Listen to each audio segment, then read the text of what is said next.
Well, my opponent is a lawyer. I'm a chemical engineer, but I've spoken to experts who are looking at this case, because this is a very big case that's going to go before the United States Supreme Court regarding the Affordable Care Act, better known as Obamacare. The experts are saying it's highly unlikely they'll overturn the ACA. That's the consensus of many legal experts. However, I want to answer the question here, what if they do? This is a very personal question for me.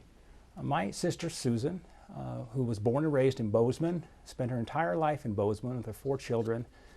She had a pre-existing condition. She contracted a rare autoimmune disease. Had she not had access to health care, it would have bankrupted their family. Their medical expenses were over $1 million. She eventually died of this horrible, horrible disease. So this is very personal, and that's why I will always fight to make sure that Montanans who have a pre-existing condition have access to health care, and importantly, have access to health care without paying an additional cost to it. Obamacare, the heart of this lawsuit, has doubled premiums for Montanans. Doubled premiums. Maybe, I don't think folks have forgotten that. And remember when Barack Obama said, if you like your doctor or you like your health care insurance, you can keep it? Over 20,000 Montanans lost their health care insurance as a result of the Affordable Care Act. So this is a very important case before the Supreme Court. It's highly unlikely to overrule the ACA. We must protect those Montanans who have pre-existing conditions. Now we'll open things up on this particular topic. Again, a chance for rebuttals, follow-ups, and direct responses. And to start this segment, Senator Daines, we begin with you. What you just heard there was right out of Schumer's playbook.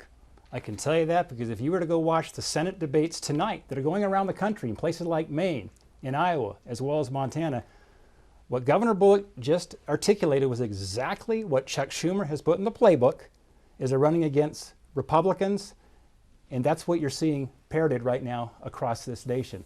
Here's the facts. I serve in the Finance Committee of the United States Senate. I was part of a bipartisan bill working with Chuck Grassley, a Republican, and Rod Wyden, a Democrat, that we passed a bill that would lower the cost of prescription drugs. That came out of the Finance Committee. That was a bipartisan effort. In fact, I've been ranked one of the most bipartisan and effective members of the United States Senate. That bill passed. It would lower prescription drug prices by $20 billion and save the taxpayers an additional $100 billion. That's how you actually work together to generate an outcome with Republicans and Democrats focused on reducing prescription drug prices. This is a big issue, particularly for senior citizens across Montana. Governor Bullock. This is a playbook right out of Montana.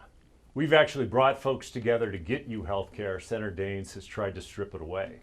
He talks about prescription drug costs. It is almost immoral that Costco can negotiate the price of prescription drugs, but the largest purchaser, the federal government, can't. Steve Daines has stood in the way of that. That bipartisan effort, there was another proposal in front of his committee that said, look, for those essential drugs, let's make sure that these drug companies can't raise prices higher than inflation. Republicans like Chuck Grassley were on board with that. Cassidy, another Republican. Steve Daines stood with the pharmaceutical lobby. There's a reason why he's taken hundreds of thousands of dollars from the drug companies. When he talks about getting rid of Obamacare, that'd be $63 million of drug coverage that our seniors get.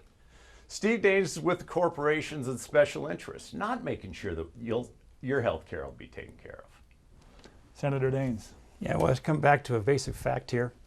The governor raised $3 million from Big Pharma. Just never forget that. That's a fact.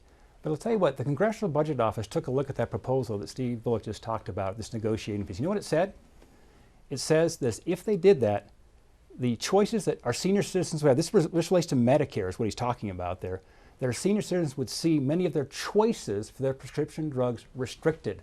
That was a study done by the Congressional Budget Office. So while it might sound pretty good on a debate stage, when you really peel it back and look at it, what Steve Bullock just proposed there would directly impact our senior citizens and restrict the choices they have today for their pharmaceutical drugs. What I'm most concerned about is the direction D.C. is headed. You put Nancy Pelosi and Chuck Schumer and Joe Biden in charge of Washington, D.C., you are going to see a federal takeover of the healthcare system. That will put the federal government right in the middle between the patient and the doctor. That's where it's headed if you don't have a check and balance on Nancy Pelosi and the far left in the United States House of Representatives. Final word to Governor Bullock. This is about choices. And no Montana senior should have to choose between heating their home and getting their prescription drugs. At the end of the day, the $63 million of Medicare drug benefits would be taken away if Senator Daines had his way. You look at the fact that I'm going to fight just like I have every day, bringing Democrats and Republicans together to do what's right for Montana. We actually did it in our legislature. And standing in the way of making change in Washington, D.C. when it comes to drug prices has been Senator Daines. But it's even more than that. It's more than just those senior drug benefits. It's actually looking at things like Medicare as he votes to cut funding or even privatize it. It's things like Social Security, a risky scheme of a payroll tax that he tries to figure out so the wealthy and the corporations can get more money. Montanans deserve a senator that will fight for them, not the corporations and special interests.